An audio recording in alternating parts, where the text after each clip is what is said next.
This is one of the latest finds for one of our litter picks, and it's all about the story of Mtware, an elephant that you've probably never heard of. Once the mysterious crisp packet is unravelled and cleaned, you can start to see what this is. It's a Smith's crisp packet with a message of "Save the Animals", and it's all about helping the animals in Akagera National Park in Rwanda, Africa.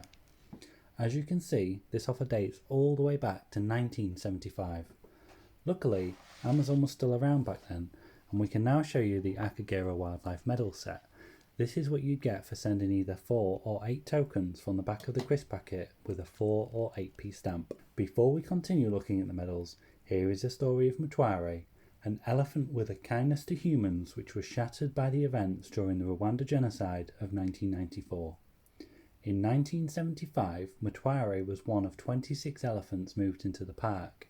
The introduction of these elephants was considered a groundbreaking conservational effort to eliminate human-wildlife conflict in the area. Elephants hadn't lived here since the 60s. Mtware wasn't yet weaned from his mother and instead was bottle-fed by a keeper. When Mtware was released back into the wild, his domestic upbringing led him to quickly become familiar with people and local villages. Some villagers even recall how the elephant would gently lift them up and put them into a tree. He became loved despite the few times when he would steal a few crops. The devastating Rwanda genocide of 1994 took its toll on Mtware. His familiar village is now abandoned and conflict spread across the landscape. The gentle elephant approached these new armed forces with his usual curiosity, but instead was met with aggression and violence. He was shot and his tusks were brutally removed. Bizarrely, Mtware survived the incident but is now an outcast. His deformity has caused the elephant herd to reject him, as he cannot compete with other males. He is alone and scared, and this leads him to become aggressive. The traumatic events of the genocide had truly changed him. He starts to become so aggressive that he's overturned 3 cars in the park, and concerns now grew for people's safety. People are lobbying for the animal to be put down. This caught the attention of Francois Mucha-Drummond, which I believe I've pronounced very wrongly. Francois is a renowned tour guide, and his knowledge of the landscape and the animals has given him a rich history with Mtware. The two became friends, with Mtware never failing to come running whenever it heard Francois call out his name. Francois later credits Mtware with saving his life, as during the genocide, Francois attempted to cross an area of land whilst leading a group of people, but told how the elephant consistently stopped him from doing so. Francois understood what his friend was trying to tell him and took his warning. He promptly turned around and left.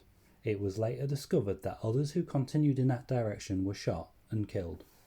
It seems that Mtware knew that his friend would be in danger and saved him. So when calls started for Mtware to be put down due to his aggression, Francois lobbied on his behalf, saying that this is a kind elephant who is not at fault and that people have failed him. He vowed that he would save the elephant that once saved him. When Francois returned to the area, he called out for Mtware and waited. Soon after, an elephant emerged from the trees and charged towards him. It was Mtware. The elephant stood before him, and Francois was unsure if his friend was still within the giant that stood before him. He closed his eyes. He thought that this might be the end. Mtware lifted his trunk and placed it on Francois's chest, resting it on his heart. An elephant never forgets. Francois lobbied to the government and the WWF, not that one, and spread awareness across the region about the elephant. People grew to understand the elephant's past trauma and gave him the space that he needed. A good reminder that you should always try to heal rather than hurt.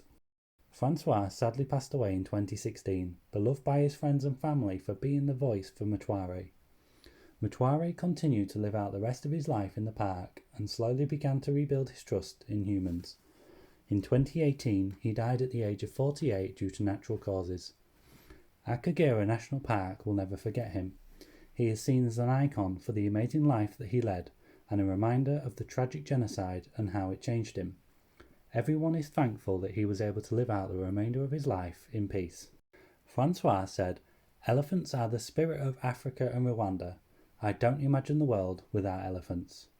So there you have it, the incredible story of Mtware and Francois, and I never would have learnt about any of this if I didn't pick up that 51-year-old piece of litter. And as for the wildlife medals and the park, we'll have to come back to those another time.